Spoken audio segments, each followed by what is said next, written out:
Bonjour à tous. La paracha de la semaine Ki-Tissa nous relate l'un des événements les plus terribles de l'histoire du peuple juif, la faute du veau d'or.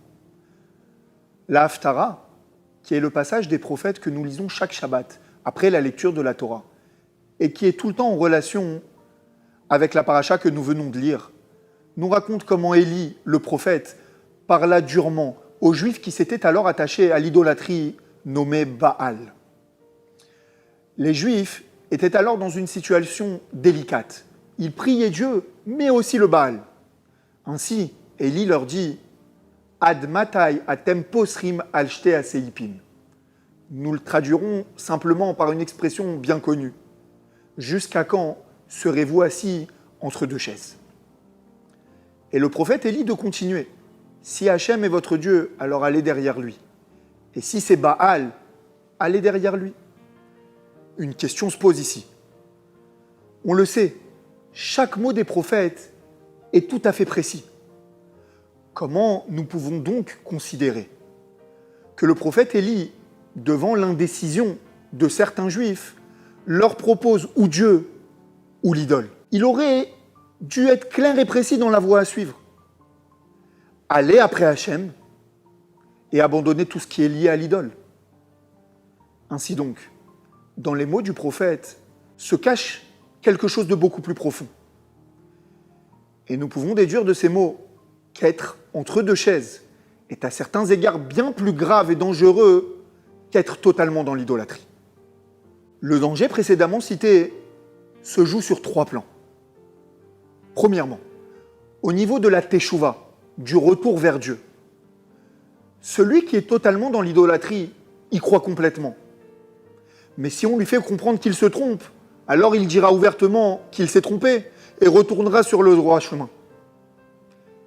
Par contre, celui qui est assis entre deux chaises, celui qui pratique son judaïsme, mais va aussi vers l'autre côté, ne saura pas reconnaître une quelconque erreur, même flagrante.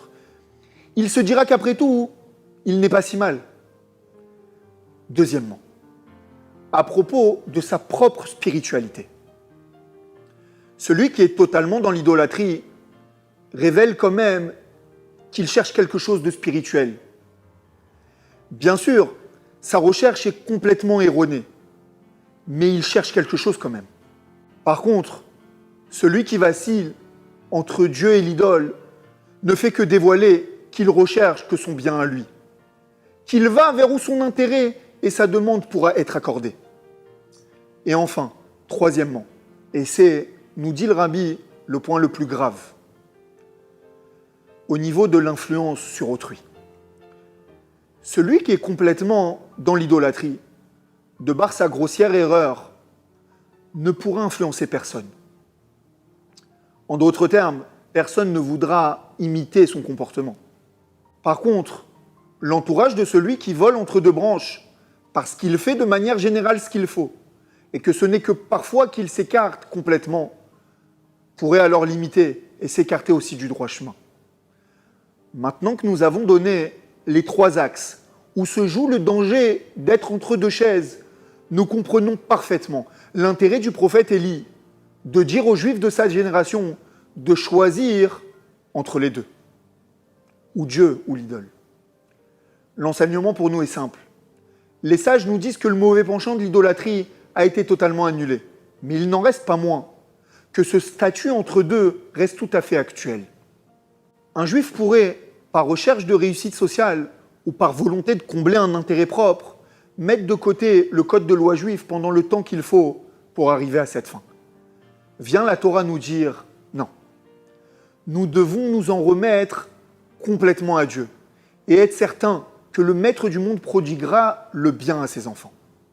En espérant, comme le dit le rabbi précédent, teshuva immédiate, délivrance immédiate, que par la force de notre teshuva puisse intervenir rapidement la venue de Mashiach. Au revoir à tous.